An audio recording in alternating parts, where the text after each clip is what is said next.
Thank you so much for joining us here on Joy News Prime. Now, all commercial and economic sanctions imposed on the Republic of Niger have been lifted by sub-regional bloc ECOWAS.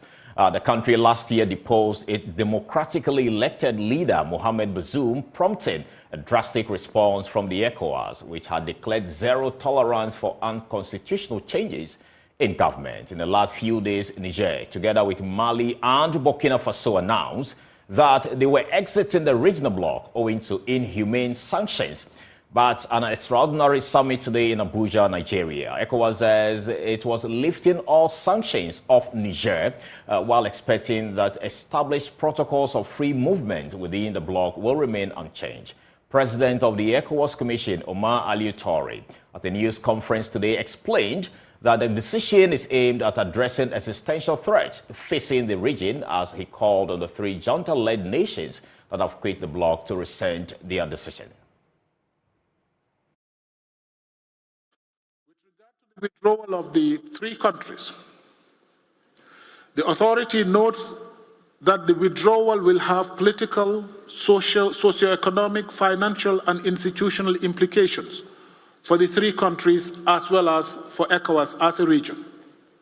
The authority recognizes that the withdrawal will automatically affect the immigration status of the citizens, as they may be required to obtain visas to travel around the region.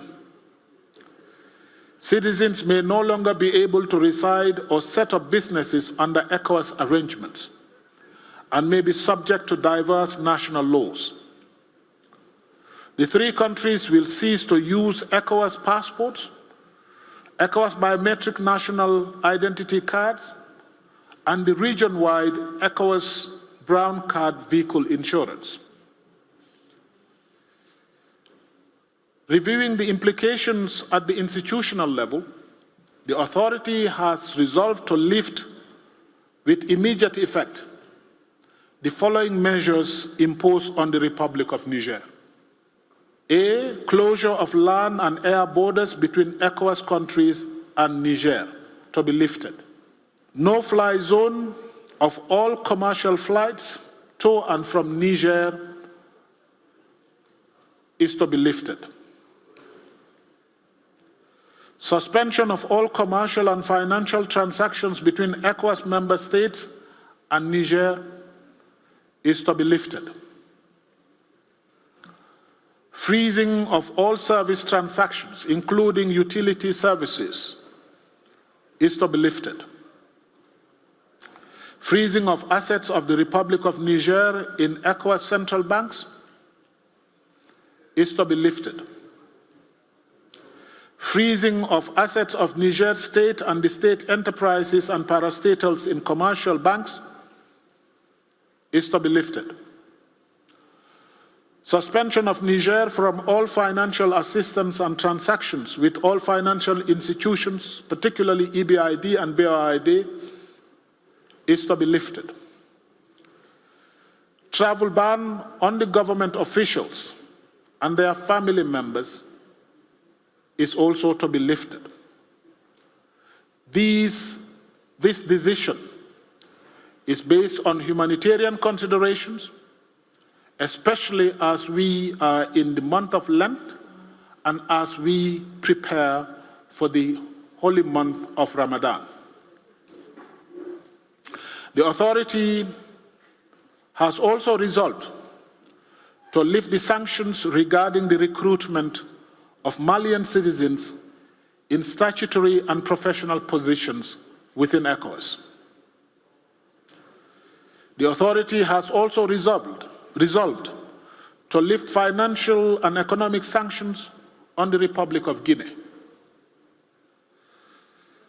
The authority has also instructed the President of the Commission to invite Burkina Faso, Niger, Mali, and Guinea to attend technical and consultative meetings of ECOWAS, as well as all security-related meetings. Meanwhile, Nigeria's President Bola Tinubu, who doubles as chairperson of the ECOWAS Heads of State, says the existential threat faced by the sub-region demands that leaders re-examine the approach to constitutional order. We are gathered here to address present developments in our sub-regions surrounding the peace and security, as well as the political situation in the Republic of Niger, Burkina Faso, Guinea, and Mali. We must approach these issues with a sense of unity and commitment to the well-being of our people. Permit me to say that the complexity of the issues at hand necessitate a comprehensive and collaborative approach. Accordingly, it is incumbent upon also to engage in constructive dialogue, exercise prudent judgment, and work collectively towards finding enduring solutions that will lead to a sustainable peace, security. The gravity of our responsibility as leaders in these challenging times cannot be overstated, and it is through our concerned effort and concerted efforts and a deep sense of history that we can address these challenges in the spirit of a shared vision, solidarity, and collective responsibilities. Burdened by the weight of the challenges confronting us, I am equally buoyed by the spirit of a collective resolve that defines our ECOWAS community. This extraordinary summit was convened at a critical juncture that demands our focused attention on regional issues as well as political stability in our region. Democracy is nothing more than the political framework and the path to addressing the basic needs and aspiration of the people. This is why we must re-examine our current approach to the quest for constitutional order. Now back home, President Akufo-Addo has elevated Deputy Minister of Finance, Abena Osei Asari, to Minister of State at the Finance Ministry.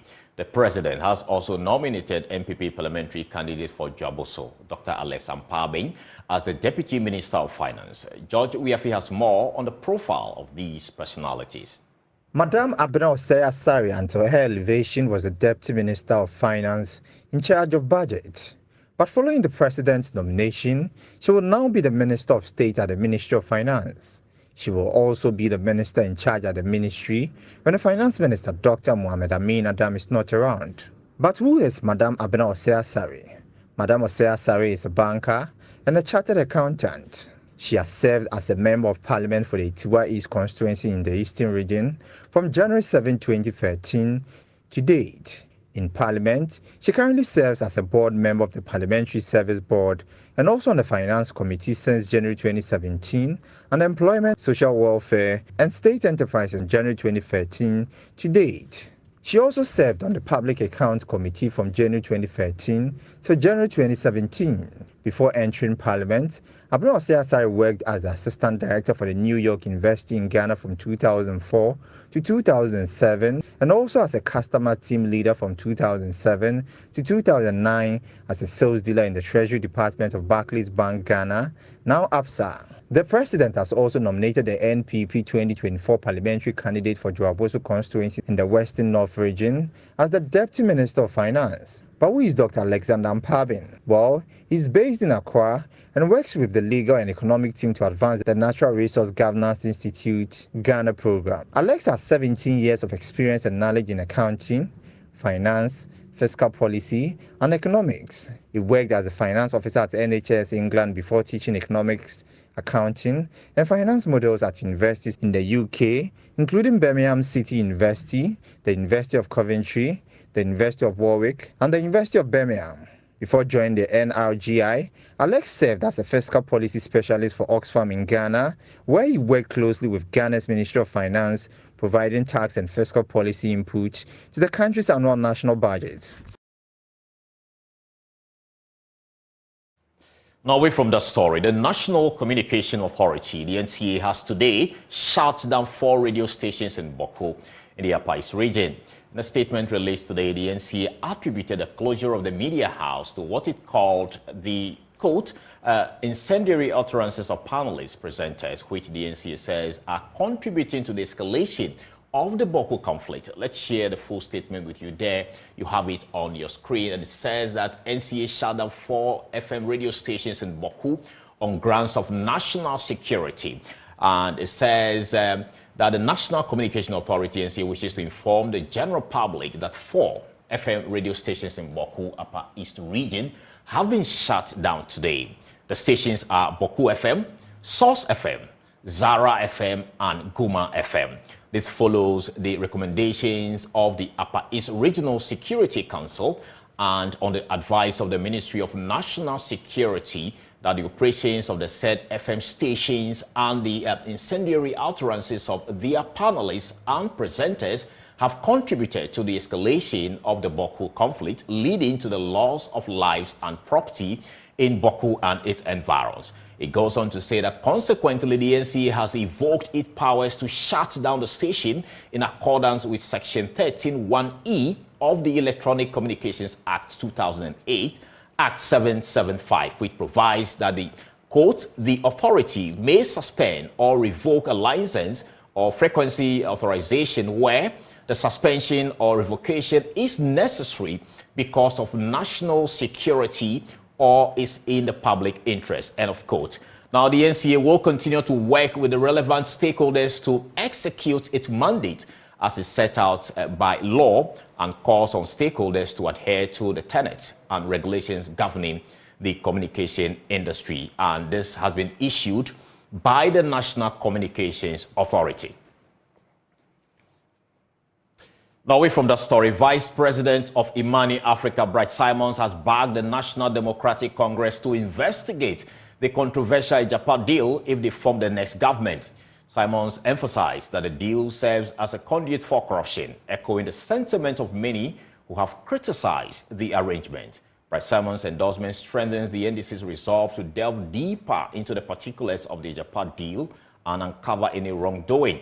As scrutiny surrounding the deal intensifies, Mr. Simon gave the NDC some pointers on their quest to investigate the deal. He spoke on his file. What the special prosecutor did was to extraordinarily and excellently unpack that procurement rig agenda. And some of that was exacerbated because you had politically exposed persons. I'll give you a simple example. Why can you claim that? How can you claim that Ajapa was being done in our interest as Ghanaians? And up to today, nobody has ever disclosed the directors of Ajapa.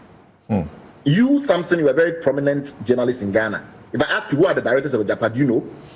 If I ask you who are the officers of Ajapa, do you know how they got there? How was this conferring recruitment that they said somehow managed to land on the desk of the son of the senior presidential advisor? You ask a company, a global company, look for the best Ghanaian to manage this. And they look across the country. They find someone, another investment banker, no background in minerals or mining, hasn't run an IPO company before, etc., but somehow is politically exposed. I think all of these matters must be properly inquired into. How did they recruit those people? They said they paid $1.5 million to them already, the staff of Ajapa.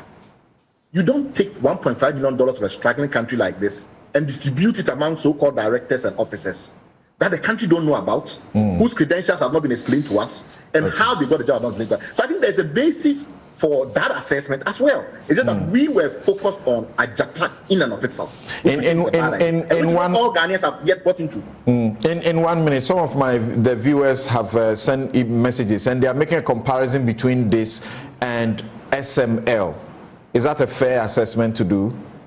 Yes, because the procedural history of SML is very, very dangerous as well.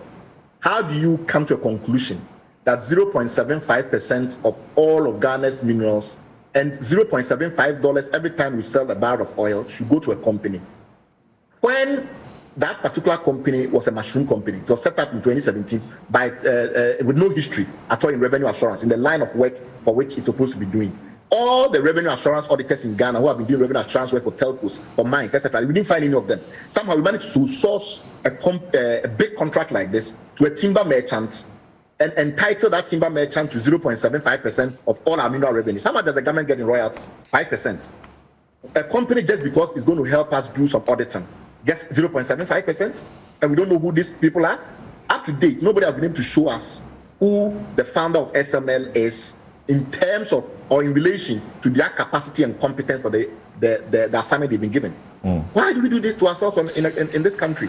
We have to be able to be bold and tell politicians that they cannot take us for a ride.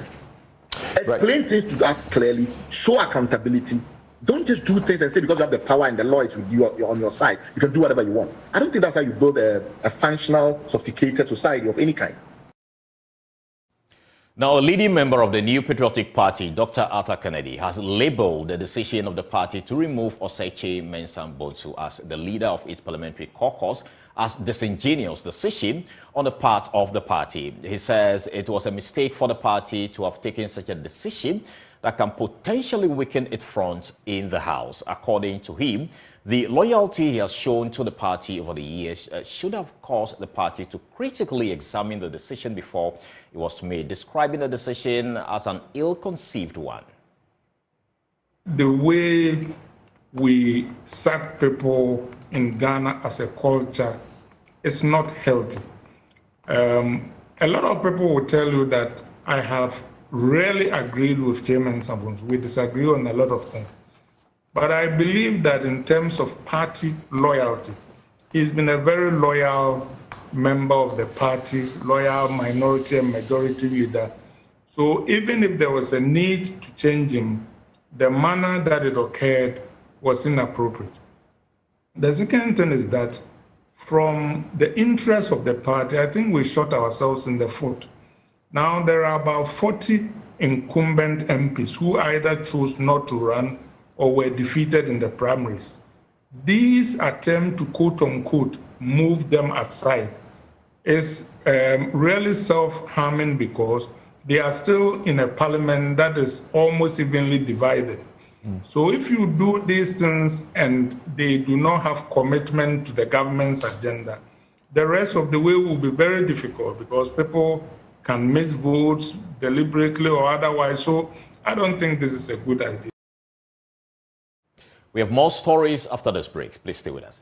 Now, welcome back. Now, the Vice President, Dr. Mahamudu Bawumia, has eulogized former chairman of the Church of Pentecost, Apostle Dr. Michael Kobina Ntume, describing him as a statesman who lived an exemplary life. Now, the former chairman was laid to rest after a funeral service at the forecourt of the State House, which saw high-profile personalities, including former President John Dramani Mahama, in attendance. The clergyman reportedly died at his home in Germany after a prolonged illness. The former chairman, who recently retired from active service, served as the church chairman for 10 years from 1998 to 2008. Here is the Vice President, Dr. Mahamudu Bawumia, reading a tribute on behalf of the state.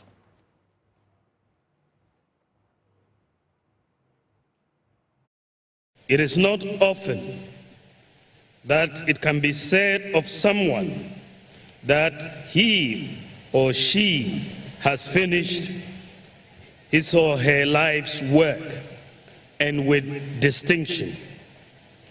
But we can certainly say that about the man we are gathered here to celebrate. Fourth chairman of the Church of Pentecost from 1998 to 2008. He was well known for his discipline, honesty, and integrity. He was an outstanding servant of the church, the Ghanaian people, and of the public interest. His objective was always the advancement of Ghana, And even in his days of ill health, he continued to make critical interventions in our nation's discourse. He leaves a big void, not only in the Church of Pentecost, but also in the wider Christian space, as he was a constant source of good, rich Christian counsel. Now, in a sermon, the current chairman of the Church of Pentecost, Apostle Eric Inyamiche, called on all Christians to emulate the good works of the former clergyman.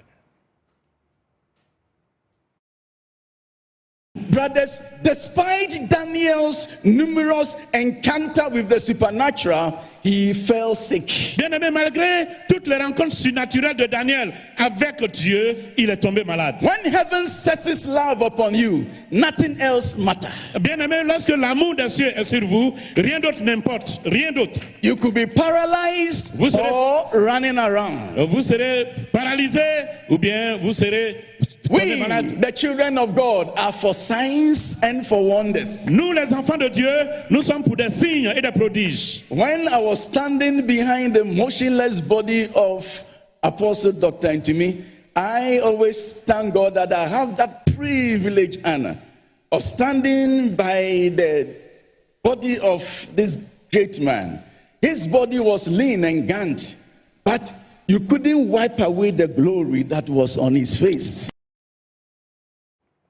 That's all we have. You can log on to myjoyonline.com for more stories. My name is Carlos Kaloni. Thank you so much for watching. Have a great evening.